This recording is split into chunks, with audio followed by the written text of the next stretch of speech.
nous pouvons facilement comprendre la volonté de Dieu, en choisissant David comme roi, en allant à 1 Samuel chapitre 17. Regardons ensemble le chapitre 17, verset 12. Or David était fils de cet Éphratien de Bethléem de Juda, nommé Isaïe, qui avait 8 fils, et qui, du temps de Saül, était vieux, avancé en âge. Les 3 fils aînés d'Isaïe avaient suivi Saül à la guerre. Le premier-né de ces 3 fils, qui était parti pour la guerre, s'appelait Eliab, le second Abinadab, et le troisième Shama. David était le plus jeune. Et lorsque les 3 aînés eurent suivi Saül, David s'en alla de chez Saül, et revint à Bethléem pour faire paître les brebis de son père. Le Philistin s'avançait matin et soir, et il se présenta pendant 40 jours. Ses frères sont allés à la guerre, mais David était encore jeune, et apparemment pas en position d'aller à la guerre. Par conséquent, il a fini par faire des courses, et s'occuper des brebis.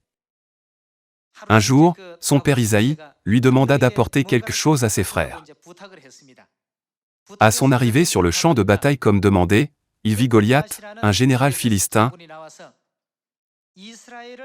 qui insultait Israël et blasphémait Dieu à plusieurs reprises.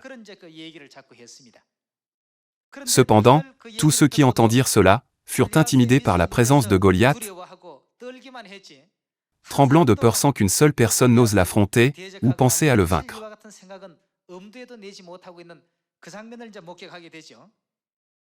Même le roi Saül, un guerrier vétéran, tremblait, n'osant pas affronter Goliath,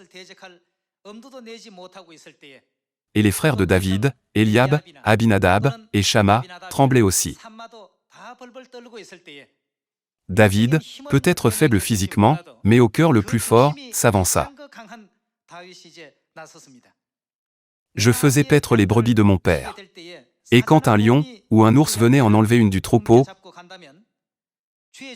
je courais après lui, je le frappais, et j'arrachais la brebis de sa gueule. Il en sera du Philistin, de cet incirconcis, comme de l'un d'eux, car il a insulté l'armée du Dieu vivant. Il montra sa ferme résolution. Ainsi, une confrontation eut lieu entre David et Goliath, le général philistin. Tu marches contre moi avec des armes visibles, mais en tant que messager de l'Éternel, je marche contre toi au nom de l'Éternel Tout-Puissant, avec un pouvoir invisible. Cela conduisit à une confrontation entre David et Goliath. À la fin, le grand guerrier Goliath fut abattu par la main de David. Une chose que nous pouvons considérer ici est que tous ces gens croyaient aussi en Dieu. Saül croyait en Dieu, tout comme les officiers qui étaient sous ses ordres. De plus, il y avait de nombreux officiers vaillants qui pouvaient être considérés comme des vétérans en raison de leur participation fréquente aux batailles.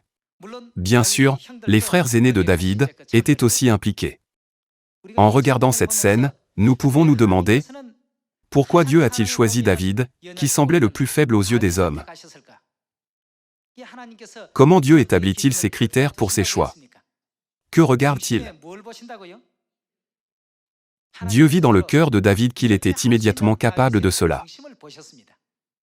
Par conséquent, en cette époque, en espérant que vous ayez une foi plus grande en Dieu dans le domaine invisible de la foi, plutôt que de vous focaliser sur les apparences, j'aimerais conclure le sermon d'aujourd'hui. Merci beaucoup.